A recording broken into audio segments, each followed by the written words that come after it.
আজকে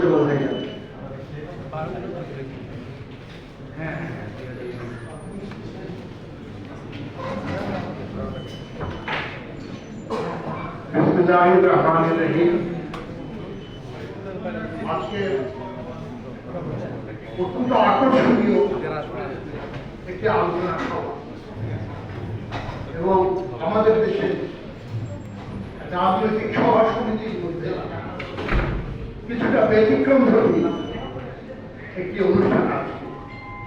এই অনুষ্ঠানের সম্মানিত সভাপতি বাংলাদেশ রাষ্ট্রীয় সংস্কার আন্দোলনের আহ্বায়ক জনাব হাসনাত কাইয়ুম, উপস্থিত নেতৃবৃন্দ, সাংবাদিক বন্ধুগণ, আমার প্রিয় ভাই বোনেরা, আসসালামু আলাইকুম। আমি সর্বপ্রথমেই আন্তরিক অভিনন্দন জানাতে চাই হাসনাত কাইয়ুম এবং তার সহযোগী যারা এই অনুষ্ঠানের আয়োজন করেছেন, কারণ এই মুহূর্তে বাংলাদেশের রাজনীতিতে অত্যন্ত প্রাসঙ্গিক একটি বিষয় আমাদের রাষ্ট্র কাঠামো সংস্কার এবং নতুন একটা সমাজ গড়ার ক্ষেত্রে নতুন আইন বিধিমালা প্রণয়ন অত্যন্ত জরুরি হয়ে দাঁড়িয়েছে। দীর্ঘদিন যাবৎ আমরা এই বিষয়টি নিয়ে ভাবছি, কিন্তু এমনি ভাবে সেটাকে কবিফাই করে সুন্দরভাবে এর আগে প্রকাশ করা যায়নি। যদিও একটু আগে মান্না সাহেব আপনাদেরকে দেখিয়েছে যে সাম্প্রতিককালে যুগপৎ আন্দোলনে আমরা যারা ছিলাম, বিশেষ করে আমাদের প্রধান সহযোগী বাংলাদেশ জাতীয়তাবাদী দল বিএনপির সাথে আলোচনা বৈঠকে আমরা 31 দফা যে আমাদের প্রস্তাবনা তুলে ধরেছিলাম, সেখানে আগামী দিনের বাংলাদেশ এবং তার রাষ্ট্রীয় পরিচালনা কাঠামো বিধিমালা এ সম্পর্কে একটা দলিল প্রস্তাব, কম বেশি কিছু পার্থক্য এখানে ওখানে কিছু সংশোধন ব্যক্তি রেখে মোটামুটি ভাবে বলা যায় যে আমরা সকলে ঐক্যবদ্ধ। আমরা সকলে শুধু ঐক্যবদ্ধ নই, আমরা অঙ্গীকারবদ্ধ যে এই বিধিমালা, এই সংস্কার কর্মসূচি আমরা আগামীতে ক্ষমতা আমরা আবার সঙ্গে সঙ্গে অথবা তার আগের থেকে এটাকে বাস্তবায়িত করার জন্য আমরা এগিয়ে আসি। আজ আমাদের উপরে দীর্ঘদিনের চেপে বসা স্বৈর শাসনের অবসান হয়েছে এবং সেই ক্ষেত্রে খুব স্বাভাবিকভাবে এর প্রাসঙ্গিকতা, এর প্রয়োজনীয়তা, এর গুরুত্ব অনেক অনেক গুণ বেশি হিসাবে প্রতিভাত হয়েছে। বন্ধুগণ, আমি আমার বক্তব্য দীর্ঘায়িত করব না, শুধু এই কথাটুকু বলতে চাই, রাষ্ট্র সংস্কার কর্মসূচি আজকে যে বিভিন্ন দাবি দেওয়া এক পক্ষ যাবত আপনারা শুনলেন, যেটা আমরা হৃদয়ে লালন করি, সেটাকে বাস্তবায়িত করার পূর্ব মুহূর্তে, ঠিক এই মুহূর্তে দাঁড়িয়ে আমাদেরকে তার চেয়েও গুরুত্বপূর্ণ ছোটখাটো কতগুলি বিষয় ভাবতে হবে। তার মধ্যে এক নম্বর সর্বপ্রথম যেটা, সেটা হচ্ছে দেশের অস্থিতিশীলতা, দেশের অরাজকতা, দেশের আইন শৃঙ্খলা পরিস্থিতি সম্পর্কে আমরা সম্ভবত আরো বেশি গভীরভাবে কিছু পদক্ষেপ নেওয়া দরকার। আমরা আরো বেশি দায়িত্বশীল হওয়া দরকার। আমার ভাবতে অবাক লাগে, এই বাংলার স্বাধীনতা সংগ্রামের অন্যতম বীর সেনানী আসমা আব্দুর রব, তার স্ত্রী তানিয়া রব, তিনি রামগতিতে জনসভা করতে গিয়েছিলেন। সেই জনসভা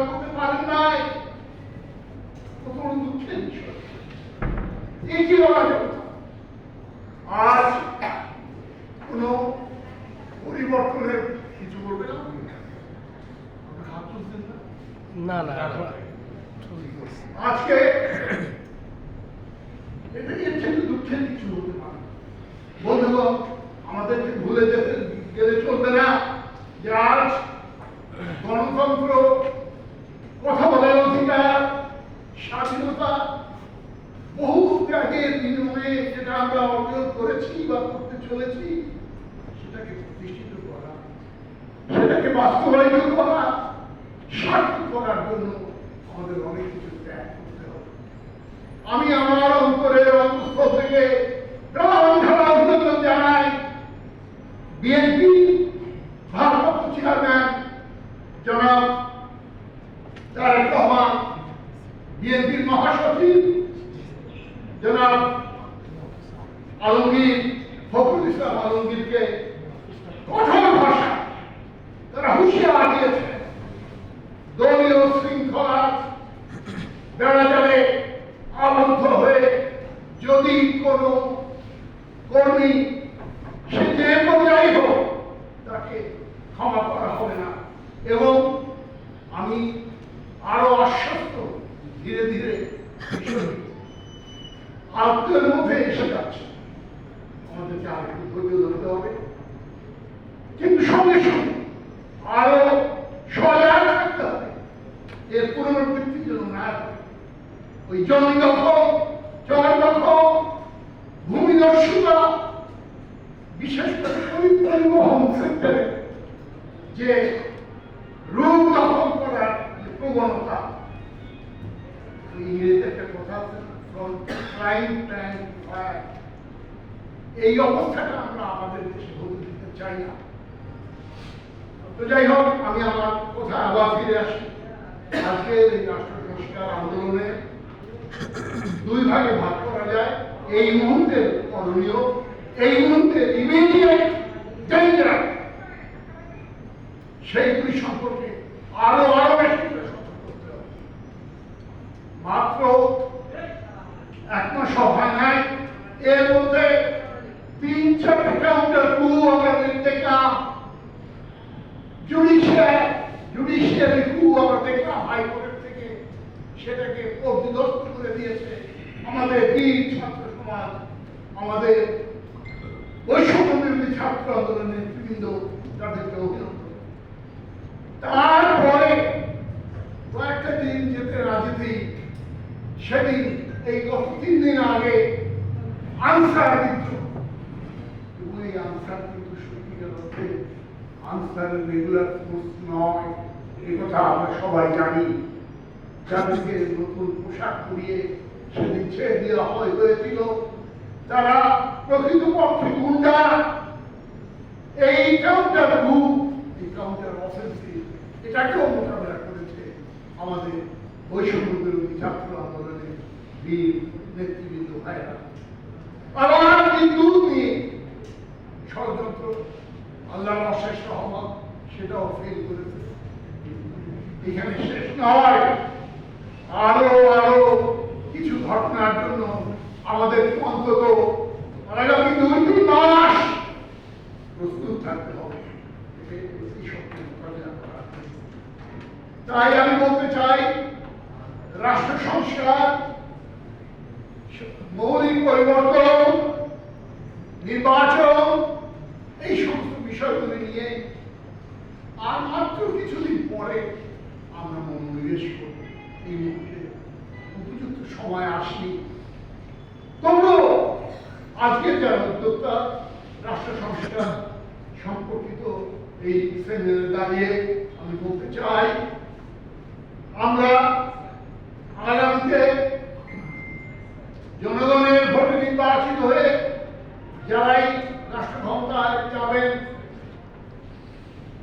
মৌলিকভাবে চূড়ান্তভাবে তাদের স্কন্ধে এই সংস্কারের দায়িত্ব কিন্তু আমাদের চাপ রাখতে হবে, সজাগ দৃষ্টি রাখতে হবে যে আমাদের এই দাবি দাওয়াগুলি, বিশেষ করে আমাদের যুবক আন্দোলনের যে 31 দফা কর্মসূচি যাতে বাস্তবায়িত হয়, আমাদের সেদিকে সজাগ থাকতে হবে।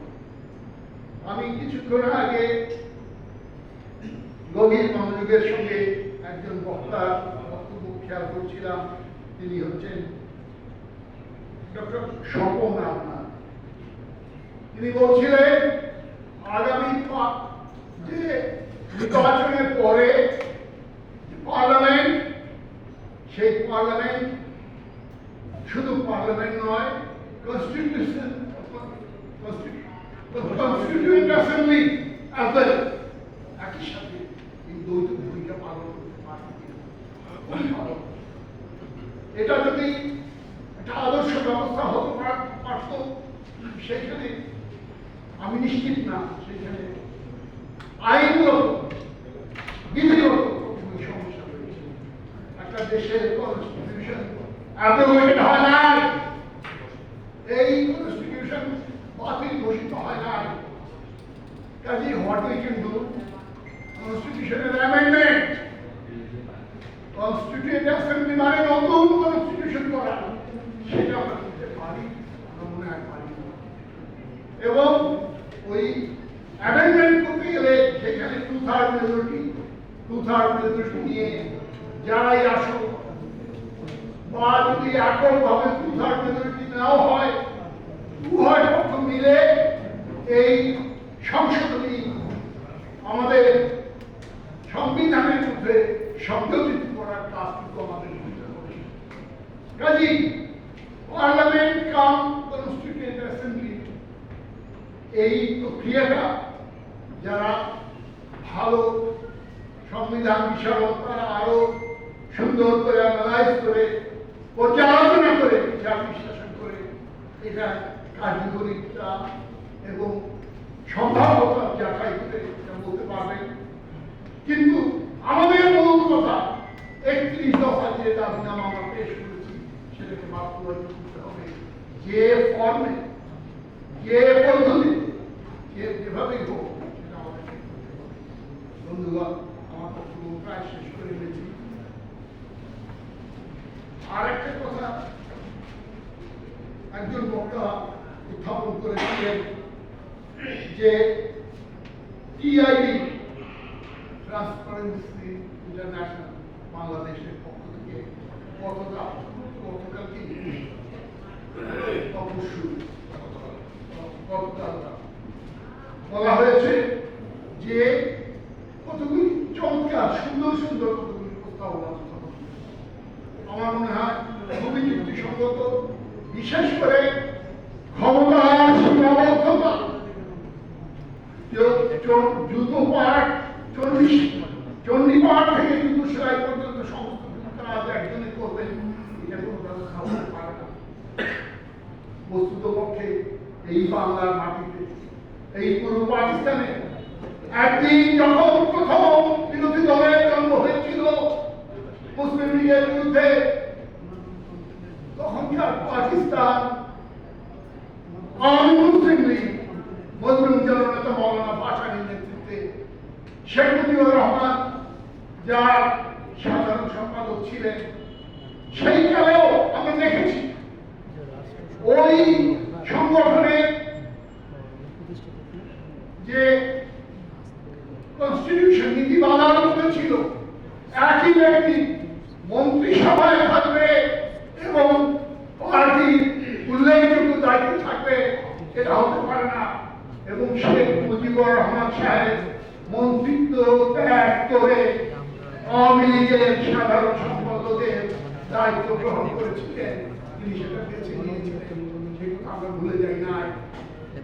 আজকে ঠিক অনুরূপ ভাবে একই ব্যক্তির হাতে সমস্ত ক্ষমতা কেন্দ্রীভূত করা, আমরা তার বিরুদ্ধে সেই কাজগুলি আমাদেরকে পরিশ্রম জোরে সোরে সেইগুলি বাস্তবায়িত করতে হবে।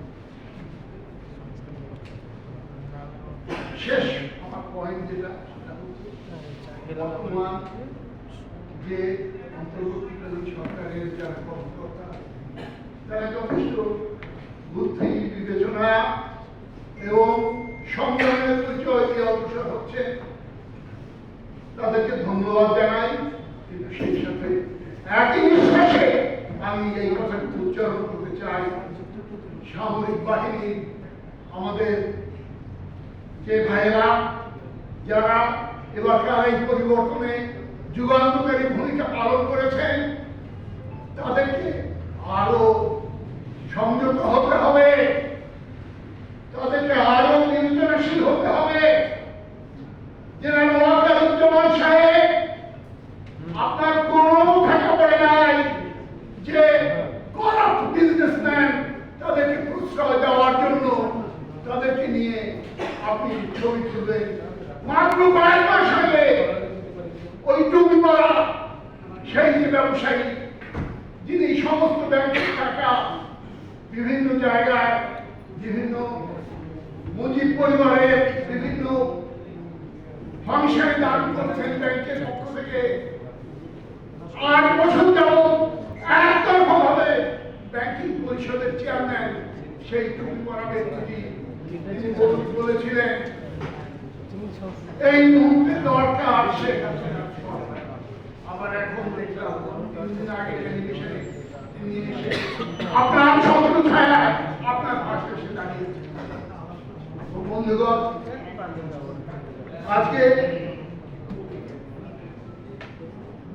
এই সরকার অন্তর্বর্তীকালীন সরকারের তাদের সঙ্গে সঙ্গে বিভিন্ন অফিস আদালতে বিভিন্ন বাহিনীতে যে সমস্ত দায়িত্বশীল ব্যক্তি রয়েছে তারা এই সব বিষয়ে গুরুত্বপূর্ণ সতর্ক সচেতন ভূমিকা পালন করবেন এই কথাটুকু বলে আরেকবার রাষ্ট্র কাঠামো মেরামত সংগঠনের নেতৃবৃন্দকে ধন্যবাদ জানিয়ে আমার বক্তব্য শেষ